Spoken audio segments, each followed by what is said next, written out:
O Senhor é o nosso refúgio e fortaleza. Você pode abrir sua Bíblia no Salmo 46. Nós vivemos em um mundo de incertezas, um mundo, como muitos podem dizer, um mundo perigoso. Se você dá uma olhada na política, não está bem. Na saúde não está bem. A economia não está bem. As questões espirituais, religiosas não estão bem. Você olha para a sociedade em geral, você vê que existe um risco. Nós estamos vivendo em um período de pandemia, ainda tem pandemia. Nós vivemos um período onde várias nações estão em guerras, onde pessoas estão sendo escravizadas, onde há uma desigualdade social, onde há injustiças, onde está imperando uma coisa que tem atingido várias e várias pessoas, que é o medo. Hoje as pessoas, elas não têm uma certa liberdade de andar por certos lugares pelo medo. Elas não podem fazer certo tipo de coisas por causa do medo. As pessoas estão vivendo numa atmosfera de medo, numa atmosfera de ameaça. Mas Deus, Ele tem uma palavra para você, meu amado e minha amada. Você que está aqui presente, você que está nos assistindo, Deus tem uma palavra para você. E a palavra de Deus para nós é: em Deus eu tenho segurança. Em Deus eu posso estar seguro. Em Deus eu não terei medo, porque o Senhor é que garante todas as coisas. Você toma posse dessa palavra? A palavra de Deus diz: Deus é o nosso refúgio e fortaleza, socorro bem presente na angústia. Pelo que não temeremos, ainda que a terra se mude, ainda que os montes se transportem para o meio dos mares, ainda que as águas rujam e se perturbem, ainda que os montes se abalem pela sua braveza. Há um rio, cujas correntes alegram a cidade de Deus, o santuário das moradas do Altíssimo. Deus está no meio dela, não será abalada. Deus ajudará ao romper da manhã. As nações embraveceram, os reinos se moveram. Ele levantou a sua voz e a terra se derreteu. O Senhor dos exércitos está conosco. Fala: o Senhor dos exércitos está comigo. O Deus de Jacó é o meu refúgio. Vinde, contemplai as obras do Senhor. Que desolações tem feito na terra. Ele faz cessar as guerras até os confins da terra. Quebra o arco, corta a lança, queima os carros no fogo. Aquietai-vos e sabei que eu sou Deus. Serei exaltado entre as nações, serei exaltado sobre a terra. O Senhor dos exércitos está conosco. O Deus de Jacó é o nosso refúgio. Amém? Coloca a mão no seu coração e fala: Senhor, o Senhor é o meu refúgio. O Senhor é o meu lugar forte. O Senhor é a minha fortaleza. No Senhor eu obtenho a vitória. No Senhor eu atravessarei todos os desafios da vida, porque o Senhor me garante, em nome de Jesus. Amém, meus queridos? Glória a Deus. Houve uma época dos reinados em Israel e Judá. O reino já estava dividido. Tinha um rei chamado Ezequias, e ele estava um pouco perturbado. Um homem que começou a fazer grandes coisas no nome do Senhor. Ele começou a tirar a idolatria, até mesmo aquela serpente que Moisés fez no deserto, quando o povo murmurou, e as cobras começaram a picar o povo, e aquele que olhasse para a serpente, ele era curado. Jesus faz menção nisso no capítulo 3 de João. Falou assim, que importa que o Filho do Homem seja levantado, e todo aquele que nele crê, não morra. Mas O povo começou a idolatrar, se eu não me engano é Neustã, aquela serpente de bronze. Ezequias acabou com a idolatria, os postes ídolos, as imagens, esculturas, e começou a trazer um renovo, porque ele achou o livro de Deus e começou a trazer um avivamento para Judá, o reino de Judá. Só que havia um homem chamado Senaqueribe, assírio, e ele já tinha conquistado várias cidades em Israel, no reino dividido. E ele tomou todas aquelas cidades e levou ao cativeiro. Muitas vezes a gente pensa que o cativeiro do povo judeu foi somente por Babilônia, não. Os assírios levaram primeiro o reino de Israel. Depois os babilônios levaram Judá. Mas na época de Ezequias, esse Senaqueribe sitiou a cidade e mandou os seus generais dizer para o povo, falando assim: olha, quem pode livrar vocês das nossas mãos?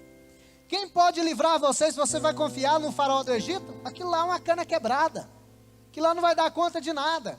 Vocês vão confiar no exército de vocês? Eu empresto 2.000 cavalos, se você tiver gente para montar, para guerrear contra mim.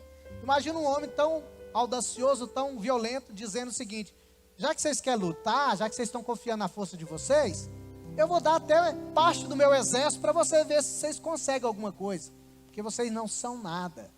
E outra coisa, vocês dizem que confiam em Deus. Quem é o Deus que pode livrar vocês das minhas mãos? Os outros também tinham deuses, e eles nada puderam fazer. Ezequias, ele foi para a casa do Senhor. Até os oficiais de Ezequias falaram assim: não, fala isso ao povo, fala na sua língua. Mas ele falou: não, eu quero que o povo saiba que vocês são fracassados e não conseguem nada. E Ezequias foi para a casa do Senhor buscar a Deus.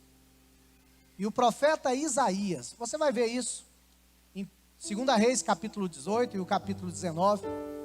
O profeta Isaías fala para ele assim: olha, o Senhor vai trazer o livramento. Amém, amados? Muitas vezes a gente começa a olhar para situações difíceis da vida. As ameaças vêm, não só aquele tumulto. Os inimigos até querem colocar aqueles que nós amamos contra nós. Mas nós sabemos que a nossa luta não é contra carne nem sangue, e sim contra principados, potestades e poderes demoníacos. Mas muitas vezes existe essa artimanha do inimigo de colocar até as pessoas que nós amamos contra nós. Preste bem atenção. O nosso livramento vem do Senhor.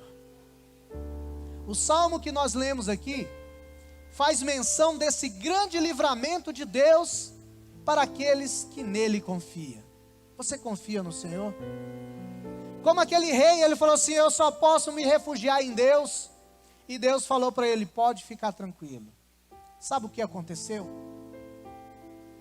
Numa noite, Deus mandou um anjo, amados. E esse anjo feriu, quando a Bíblia fala feriu, é porque matou 180.000 soldados assírios. Só para você ter uma noção, o exército brasileiro tem mais ou menos 200.000 homens. As três forças, exército, marinha e aeronáutica, está em torno de 360.000 homens. Nós somos o 5º exército maior do mundo. 5º exército maior do mundo. Agora imagina, uma baixa de tamanho, um efetivo desse tamanho. Às vezes a gente fala assim: nossa, está faltando gente para ajudar no trabalho aqui. Agora imagina, 185.000 mortos por um anjo. E Jesus disse, falou assim: ó, se eu quisesse, eu peço para meu pai mandar 12 legiões. Imagina, um anjo faz isso, imagina o que faria umas 12 legiões de anjos. Nosso Deus é poderoso, amados. Amém? O nosso Deus é um Deus que livra. E Ele livrou aquele povo, porque pessoas confiavam em Deus. Talvez você lembre de algum livramento que Deus te deu. Eu lembro uma vez que eu estava numa missão e o negócio estava tão tenso. Eu tinha uma Bíblia bem maior do que essa aqui, ó, bem mais grossa. E eu tinha um colete à prova de bala, tudo, aquela coisa toda. E eu colocava ela dentro do peito aqui, assim. Eu falei assim, eu li uma vez que uma pessoa levou um tiro e a munição parou no Salmo, parece que era 91, né? Eu falei assim, então até o Salmo 91 aqui tem muita folha, né? Eu pensava assim. Mas eu falei, eu estava confiando na Bíblia, né? E não tanto na palavra de Deus. E graças a Deus, amados, nós fomos invadidos por um efetivo de 300 homens, nós éramos só 15, mas de uma forma milagrosa, Deus nos livrou. E hoje eu estou aqui, graças a Deus, amém?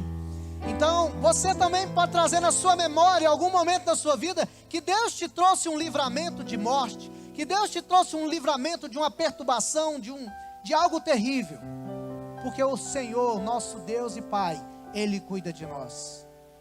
Em Deus nós temos segurança.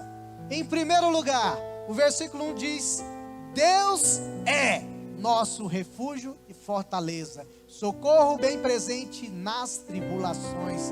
Amados, nós devemos entender que Deus Ele não foi e nem será alguém para nos livrar. Deus é aquele que está presente para nos livrar. Deus é refúgio. Refúgio é aquele lugar que você pode correr para se livrar de algo perigoso. Muitas pessoas às vezes, não, eu vou correr da chuva, vai para um lugar coberto ali, é um certo refúgio. Mas o refúgio que Deus está dizendo aqui, esta manhã, é o seguinte: se algo está te ameaçando, você pode correr para Ele, porque Ele é o seu refúgio. E além de ser refúgio, Ele é fortaleza. Fortaleza é um lugar onde você tem uma proteção, onde você é guardado. Tem países que eles constroem bunkers contra bombas atômicas. Aqui nós vamos estar protegidos. Tem lugares que as pessoas constroem alguns cômodos em caso de terremoto, em caso de ciclone, furacão, essas coisas todas. Mas eu quero dizer para você, o Filho de Deus, Ele tem um lugar seguro, e o nome desse lugar chama-se o Pai. O nosso Deus é o lugar seguro. Você pode correr para lá que ninguém vai te tocar. Aquele que habita no esconderijo do Altíssimo e descansa à sombra do Onipotente, pode dizer: o Senhor me guarda, Ele é o meu escudo. Além de abrigo, além de lugar seguro aqui, além do refúgio e fortaleza, uma das características de Deus é que Ele é um socorro bem presente. Esses dias, um dos meus discípulos, Felipe, ligou para mim falando assim: pastor, eu já liguei pedindo socorro, mas está demorando a viatura e tal, né, Felipe? Demorou quanto tempo, Felipe? Mais ou menos uns 20 minutos. 20 minutos, dependendo da gravidade de um acidente, é letal. O tempo é muito precioso.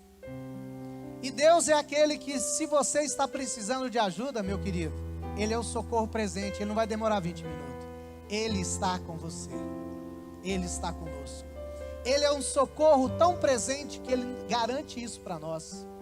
E aqui o texto ainda fala, ainda, existe duas vertentes aqui: ainda que aconteça tragédias, ainda que a situação não esteja tão boa, ainda que tudo parece contrário à nossa vida, nós não temeremos. Amém?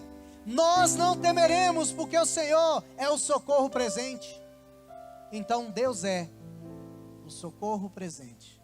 E a pergunta que eu faço para você é o seguinte: você tem colocado Deus como seu socorro presente? Deus, Ele é para você? Quando Moisés pergunta qual o seu nome, ele fala: eu sou o suficiente para você.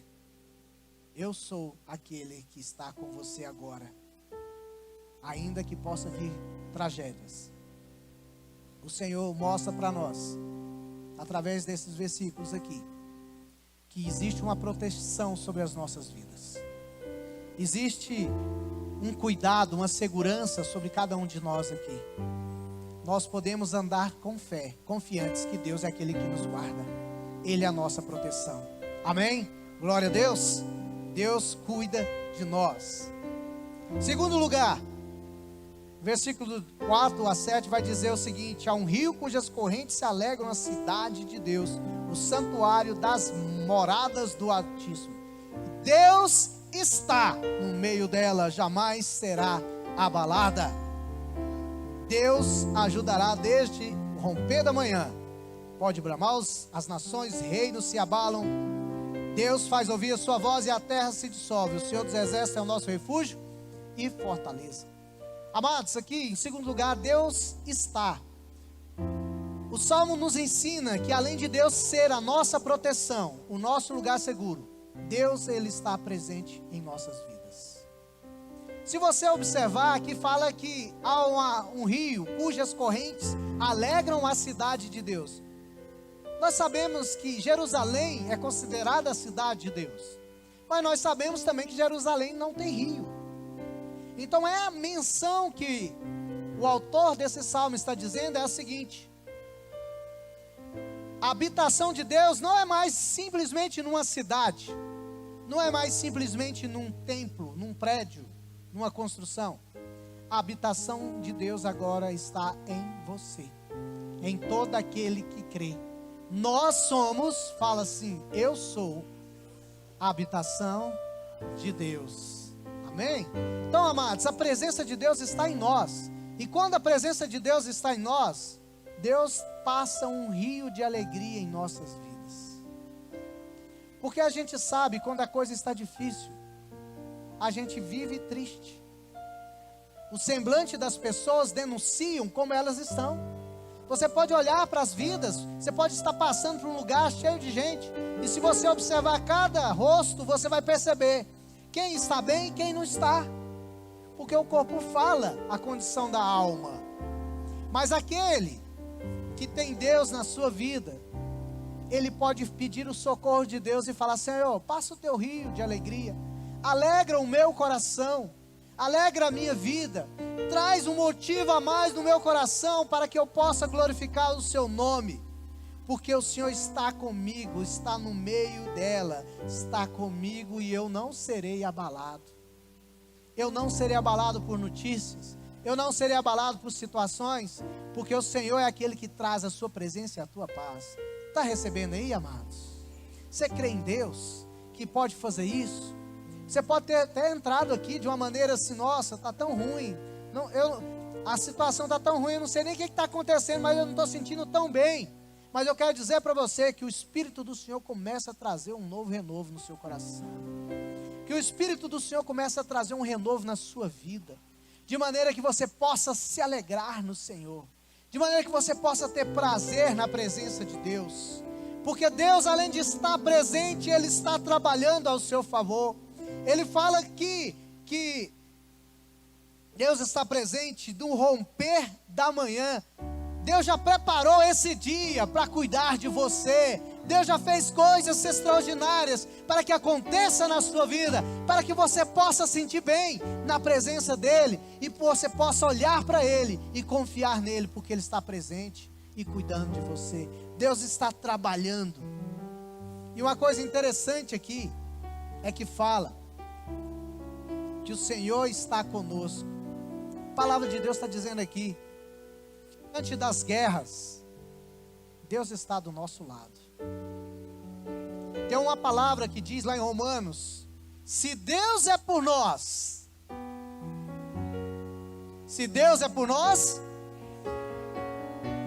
glória a Deus. Se Deus é por nós, quem será contra nós?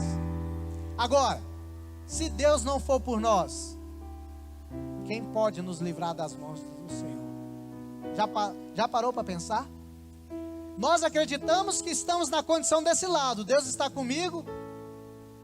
Se Deus é por mim, nada pode vir contra mim, não é mesmo? Agora, se as pessoas que estão do outro lado, o que vai garantir a vida delas? Isso não é coisa nem de se pensar. Mas se a gente pensasse, se a gente não tivesse Deus na nossa vida, o que seria de nós, amados? Deus é tudo para nós. E o bom é que Ele está do nosso lado. Todas as coisas colaboram para o bem daqueles que amam a Deus. Você ama a Deus? Tudo está colaborando para a sua vida. Ah, pastor, mas está acontecendo coisas difíceis, está acontecendo coisas insuportáveis. até mesmo essas coisas que estão acontecendo vão colaborar para a sua vida. Deus vai usar essas coisas que parecem difíceis para revelar a sua glória na sua vida.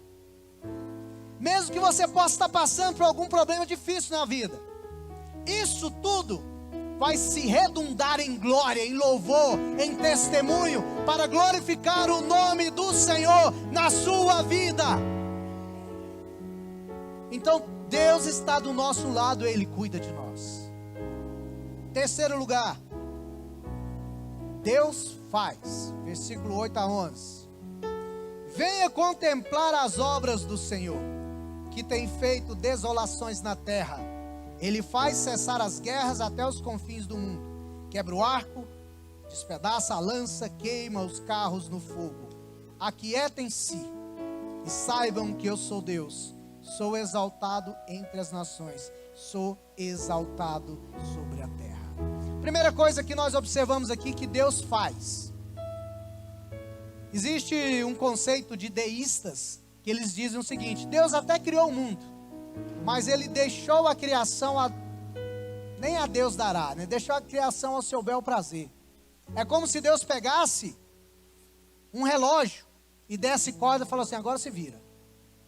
Nós acreditamos nisso não, amados. Deus, Ele é criador. Deus, Ele é sustentador. Deus, Ele manda, Ele faz, Ele realiza. Porque aquele que começou boa obra há de terminar até o dia de Cristo Jesus. Deus, Ele não abandonou. Eu já vi pessoas passar por dificuldade e falar assim: Deus me abandonou. Deus abandonou a terra. Eu já ouvi falar isso. Isso é a maior mentira que alguém pode dizer. O Senhor é o meu refúgio e fortaleza, é um Deus presente. E é um Deus que está operando até agora. Jesus fala assim: o meu Pai trabalha até agora e eu também. O Senhor está trabalhando, está fazendo grandes obras. Se você observar na história, grandes obras o Senhor tem feito por nós. Ele está trabalhando a seu favor. Que o Senhor abra os nossos olhos para que possamos contemplar as obras dEle. Há um Salmo 19 que diz: os céus declaram a sua glória, e o firmamento anuncia as obras das suas mãos. Nenhum som sai da sua boca, mas em toda a terra faz-se ouvir a sua voz. Deus está fazendo ao nosso favor, em nome de Jesus, e nós recebemos, e que possamos ver a cada dia o que Deus está fazendo. Aqui a palavra diz que Ele faz cessar as guerras. Amados, há uma palavra de Deus para você em Isaías 54, versículo 17. Nenhuma arma forjada contra ti prevalecerá.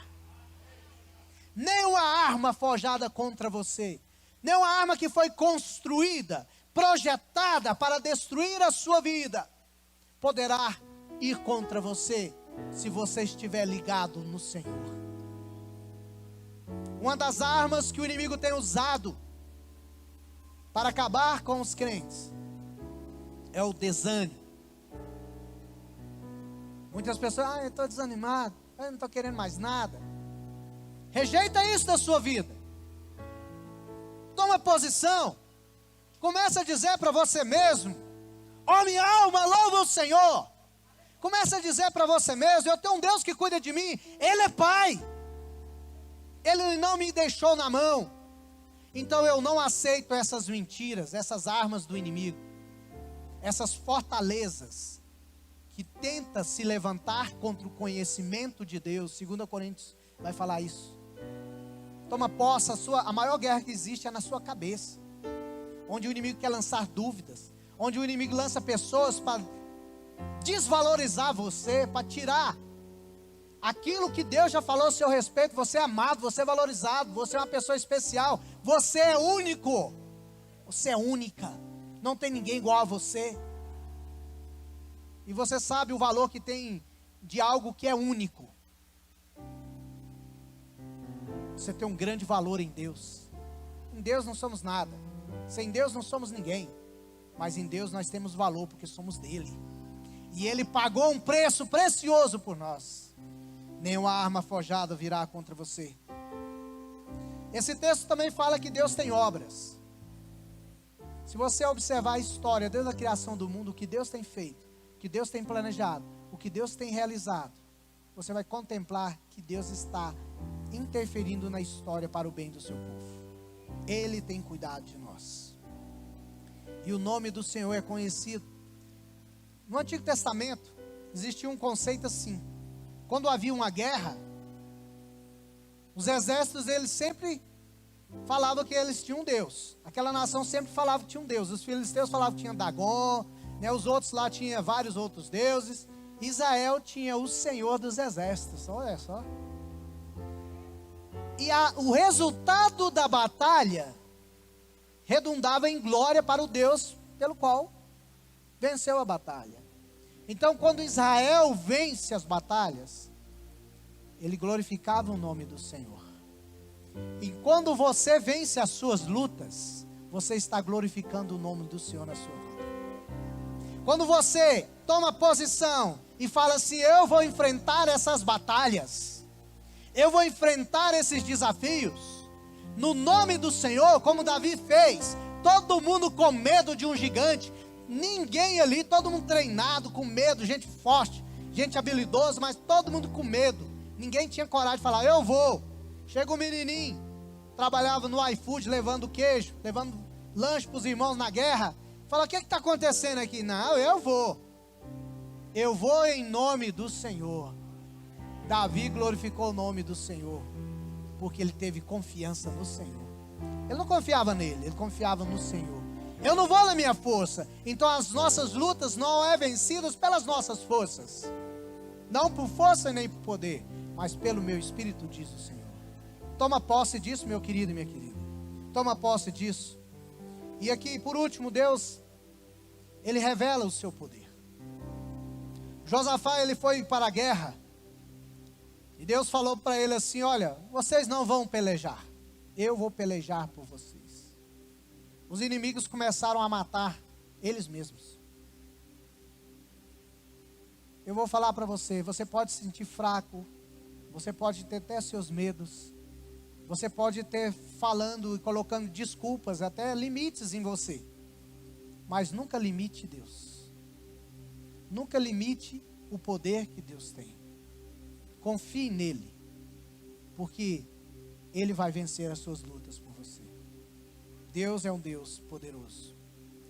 Em 1588, a Espanha, ela tinha uma armada muito poderosa, muito forte.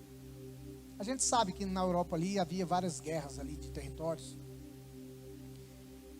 E havia alguns reis que eles começaram a querer dominar alguns países ali. E a Inglaterra, ela tinha crescido bastante, os protestantes, né, os crentes. E eles, vamos invadir a Inglaterra e a Holanda. E eles vieram, só de navios, eles tinham 130 navios, 8.000 homens nos barcos, 18.000 soldados, 2.500 canhões. Era algo tremendo, de passar medo mesmo. Sabe o que aconteceu? Os cristãos, os crentes, ingleses e holandeses, começaram a clamar o Senhor. Eles começaram a buscar o Senhor. Eles começaram a orar diante daquela ameaça. E buscaram a Deus e oraram intensamente, buscando ao Senhor. Enquanto aqueles navios começaram a magiar as costas, Deus mandou uma tempestade violenta e acabou com quase toda aquela força. E os que restaram fugiram. Deus deu um grande livramento a essas duas nações, porque eles clamaram ao Senhor. A ponto dos holandeses, eles cunharam uma moeda, que de um lado estava assim, escrito: o homem propõe, mas Deus dispõe, em homenagem a esse grande livramento que Deus deu. Talvez isso seja grande. Talvez você lembre dos 6 dias de guerra. A guerra de 6 dias de Israel estava sitiado pelos inimigos árabes ali. O exército inferior era 10 homens para cada soldado. E Deus em 6 dias deu um livramento para Israel. E Israel até alargou o seu território. Nosso Deus, Ele é o nosso refúgio, Ele é a nossa fortaleza. Deus é conosco, Ele é presente, Ele traz o alívio, Ele traz o livramento. O Senhor é poderoso para fazer infinitamente mais do que tudo que pedimos e pensamos. E nessa manhã eu reafirmo para você: o nosso Deus, Ele é proteção, Ele é presença e Ele é poder. Se você confia nele, Deus vai fazer grandes coisas na sua vida. Que o Senhor inunda o seu coração de coragem, de fé, para que você supere tudo aquilo que você possa estar passando.